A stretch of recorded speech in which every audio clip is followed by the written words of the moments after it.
நாங்கள் எல்லாருமே கடந்த 2.5 வருடங்களுக்கு முன்னர் ரஷ்யா உக்ரைன் மீது தொடுத்திருந்த போர் தொடர்பிலே பரவலாக பேசியிருந்தோம்.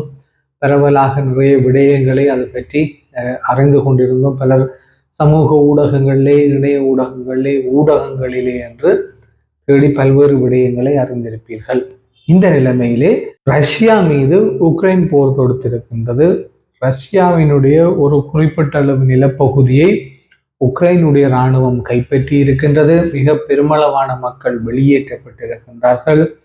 அங்கே இரு நாட்டு படைகளுக்கும் இடையிலே மிக தீவிரமான யுத்தம் என்பது நடைபெற்று கொண்டிருக்கின்ற ஒரு சூழ்நிலையிலே மறுபக்கம் இரு நாட்டு தலைவர்களும் அடிப்போம், விரட்டுவோம், உதைப்போம் என்று வசனங்கள் பேசிக்கொண்டிருப்பதை நாங்கள் பார்க்கக்கூடியதாக இருக்கின்றது.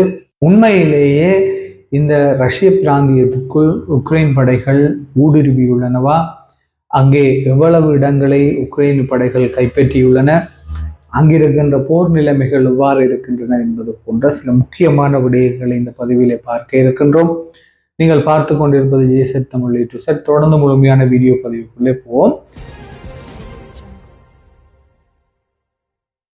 2.5 வருடங்களுக்கு முன்னர் நாங்கள் ரஷ்யா உக்ரைன் மீது போர் தொடுத்தது என்ற தகவலை அறிந்திருந்தாலும் கூட இப்போதுதான், அதாவது நேற்று இன்றுதான் ரஷ்யா மீது உக்ரைன் போர் தொடுத்திருக்கின்றது என்ற தகவலை அறிந்து கொள்ளக்கூடியதாக இருக்கின்றது. ஏற்கனவே ரஷ்யா உக்ரைன் மீது நடத்திய போரிலே மிகப்பெரிய இழப்புகள் அந்த உக்ரைன் மக்கள் சந்தித்திருக்கின்றார்கள்.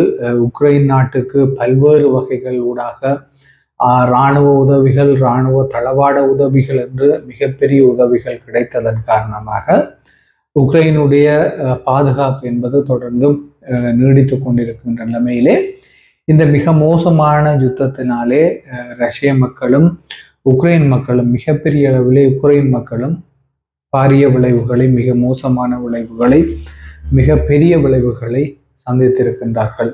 இந்த நிலைமையிலே கடந்த செவ்வாய்க்கிழமை அதிகாலையிலே ரஷ்ய எல்லைக்குள்ளே உக்ரைனிய படைகள் ஊடுருவி இருக்கின்றன. ரஷ்யாவினுடைய ஆளுகைக்குட்பட்ட குர்ஸ்க் என்ற பிரதேசத்திலே தான் இந்த உக்ரைனிய படைகளுடைய ஊடுருவல் இடம்பெற்றிருக்கின்றது. குறிப்பாக சர்வதேச ஊடகங்கள் ஊடாக அறிந்து கொள்ளக்கூடிய விடயம் என்னவாக இருக்கின்றதுன்னு சொன்னால், ரஷ்யாவினுடைய ஆளுகைக்குட்பட்ட இந்த குர்ஸ்க் என்ற பகுதிக்குள்ளே செவ்வாய்க்கிழமை அதிகாலையிலே உக்ரைனிய படைகள் ஆரம்பித்த யுத்தம் என்பது மிக தீவிரமாக நடைபெற்று கிட்டத்தட்ட அந்த ரஷ்யாவினுடைய எல்லைக்குள்ளே 30 கிலோமீட்டர் உக்ரைனிய படைகள் உள்நுழைந்து அங்கே சுமார் 1000 சதுர கிலோமீட்டர் நிலப்பரப்பை தங்களுடைய கட்டுப்பாட்டுக்குள் கொண்டு வந்திருப்பதாகவும் 22 கிராமங்களை உக்ரைனிய இராணுவம் தங்களுடைய கட்டுப்பாட்டுக்குள்ளே கொண்டு வந்திருக்கின்றது. ஏற்கனவே ரஷ்ய இராணுவம் தொடர்பிலே பலரும் அறிந்திருப்பீர்கள். இந்த உலகத்திலே இருக்கின்ற மிகப்பெரிய இராணுவத்தை கொண்டிருக்கக்கூடிய முக்கியமான முதல்நிலை நாடுகளிலே ரஷ்யாவும் ஒன்று. இந்த நிலைமையிலே 2.5 வருடங்களுக்கு முன்னர் உக்ரைன் மீது ரஷ்யா தொடுத்த போர் என்பது 2.5 வருடங்கள் கடந்தும் நீடித்து கொண்டிருக்கின்றன. உக்ரைனை முழுமையாக சரணடைய வைக்க முடியவில்லை. இதற்கு பின்னால் நிறைய காரணங்கள் இருக்கின்றன. குறிப்பாக இந்த ஐரோப்பிய நாடுகள் மற்றும் அமெரிக்கா உட்பட சில ஆதரவு நாடுகள் அல்லது நேச நாடுகளுடைய மிக பெருமளவு இராணுவ மற்றும் இராணுவ உபகரண உதவிகளோடு இந்த உக்ரைன் என்பது தன்னை தக்க வைத்து கொண்டிருக்கின்ற ஒரு சூழலிலே கடந்த செவ்வாய்க்கிழமை இந்த குர்ஸ்க் என்ற பகுதியிலே உக்ரைனுடைய இராணுவம் அதிகாலை வேளையிலே யுத்தத்தை தொடங்கி அங்கே சுமார் 1000 சதுர கிலோமீட்டர் நிலப்பரப்பை தங்களுடைய ஆளுகைக்குள் கொண்டு வந்திருக்கின்றன. இது ஒரு வகையிலே ரஷ்யாவுக்கு மிகப்பெரிய பின்னடைவாக கருதப்பட்டாலும் இந்த நடவடிக்கைக்கு தாங்கள் நிச்சயமாக மிக மோசமான பதிலை கொடுப்போம் என்று ரஷ்யா குறிப்பிட்டிருக்கின்றது. குறிப்பாக அந்த நாட்டினுடைய அதிபர் புடின் ஊடகங்களுக்கு குறிப்பிடுகின்ற போது உதைத்து அனுப்புவோம் என்ற விடயத்தை அவர் கூறியிருக்கின்றார். குறிப்பாக தங்களுடைய நாட்டினுடைய எல்லைக்குள்ளே ஊடுருவி இருக்கின்ற உக்ரைனிய இராணுவத்தை, உக்ரைனிய பாதுகாப்பு படைகளை உதைத்து அனுப்புவோம் என்ற தகவலை அவர் கூறியிருக்கின்றார். ஆனால் உக்ரைனுடைய ஜனாதிபதி ஜெலன்ஸ்கி என்ன குறிப்பிடுகிறார் என்றால், இது உக்ரைனுடைய இராணுவத்தினுடைய மனோவலிமையை மேலும் மெருகூட்டும் ஒரு துணிச்சலான ஒரு நடவடிக்கை என்று அவர் விவரித்திருக்கின்றார். இதுவரையில் ரஷ்யா வேறு நாடுகள் மீது தான் போர் தொடுத்தது, தற்போது ரஷ்யா மீதே நாங்கள் போர் தொடுத்திருக்கின்றோம் என்ற தகவலை அவர் வெளியிட்டிருக்கின்றார். இந்த நிலைமையிலே உண்மையிலேயே ரஷ்யாவினுடைய எல்லைக்குள் உக்ரைனிய இராணுவம் ஊடுருவி இருக்கின்றது. அங்கே 30 கிலோமீட்டர் அந்த தங்களுடைய எல்லையில் இருந்து ரஷ்ய இராணுவம் பின்வாங்கி இருக்கின்றது. ஆனால் மிகப்பெரிய இராணுவ நடவடிக்கைக்கான முன்னாயத்தங்களை ரஷ்யா மேற்கொண்டிருப்பதாக கூறப்படுகின்றது. ஆயிரக்கணக்கிலே துருப்புக்களை அனுப்பி அந்த பிரதேசத்தை மீளவும் கைப்பற்றுவதற்கான நடவடிக்கைகள் மேற்கொள்ளப்பட்டிருப்பதாக கூறப்படுகின்ற போதும் அங்கே ரஷ்ய படைகள் மிகப்பெரிய அளவிலே பின்னடைவை சந்தித்துள்ளதாகவும் ரஷ்யாவினுடைய இராணுவத்தினர் ஆங்காங்கே உக்ரைனிய இராணுவத்திடம் சரணடையும் வீடியோ பதிவுகள் வெளியாகியுள்ளதாகவும் கூறப்படுகின்றது. அதேவேளை இந்த குர்ஸ்க் என்ற பகுதியிலே ரஷ்யாவினுடைய மிக பிரதான மின் வழங்கும் அணு உலைகளில் ஒன்று இருக்கின்றது. அந்த அணு உலையை உக்ரைனிய இராணுவம் கைப்பற்றும் என்ற அபாயம் விழுந்திருக்கின்ற நிலைமையிலே ரஷ்யாவினுடைய பாதுகாப்பு தரப்பு அந்த அணு உலையை சூழ அகழிகளை வெட்டுகின்ற படிகளை காட்டுகின்ற செய்மதி படங்கள் வெளியாகி இருக்கின்றது.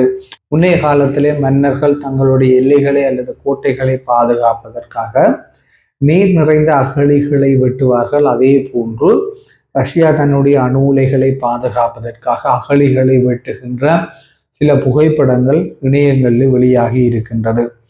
இவ்வாறு ரஷ்யாவினுடைய எல்லைக்குள்ளே உக்ரைனிய இராணுவம் ஊடுருவி இருக்கின்றது. ரஷ்யா அதை ஒரு பின்னடைவாக கருதுகின்றது, உக்ரைன் அதை ஒரு சாதகமாக அல்லது வெற்றியாக கருதுகின்றது. இது ஒரு புறம் இருக்க, இந்த இராணுவ நடவடிக்கை மிக மோசமான பின்விளைவுகளை ஏற்படுத்தும் என்று பிரித்தானியாவினுடைய ஒரு பெயர் குறிப்பிட விரும்பாத ஒரு அதிகாரி பிபிசி ஊடகத்திற்கு வழங்கிய தகவலிலே குறிப்பிட்டிருக்கின்றார். இந்த உக்ரைனிய இராணுவத்தினுடைய இந்த நடவடிக்கை என்பது ரஷ்யாவை மிக மோசமாக எரிச்சலூட்டும் என்றும் இதனாலே உக்ரைன் மீதான போரை ரஷ்யா மேலும் மேலும் மேலும் வலுப்படுத்தும் என்றும் அவர் எச்சரித்திருக்கின்றார். ஆனால் அமெரிக்காவினுடைய பாதுகாப்பு அதிகாரிகள் என்ன குறிப்பிடுகின்றார்கள் என்றால், மிக துணிச்சலான நடவடிக்கை இது என்று குறிப்பிட்ட அவர்கள் உக்ரைனுக்கு மேலும் ஆயுதம் மற்றும் இராணுவ உதவிகளை வழங்க வேண்டும் என்று அவர்கள் குறிப்பிடுகின்றார்கள். எது எவ்வாறாக இருந்தாலும் ரஷ்யா உக்ரைன் மீது போர் தொடுத்தாலும் உக்ரைன் ரஷ்யா மீது போர் தொடுத்தாலும் பாதிக்கப்படுவது மக்களாக இருக்கின்றார்கள். குறிப்பாக இந்த ரஷ்ய எல்லைக்குள்ளே உக்ரைன் இராணுவம் ஊடுருவி இருக்கின்ற நிலைமையிலே கிட்டத்தட்ட 12 பொதுமக்கள் இந்த 2 நாட்களிலே கொல்லப்பட்டிருக்கின்றார்கள். அதைவிட மோசமாக அங்கே 1,20,000க்கு மேற்பட்ட ரஷ்ய மக்கள் தங்களுடைய இருப்பிடங்களில் இருந்து பாதுகாப்பான இடங்களுக்கு வெளியேற்றப்பட்டிருக்கின்றார்கள், அதாவது இடம்பெயர்ந்து இருக்கின்றார்கள்.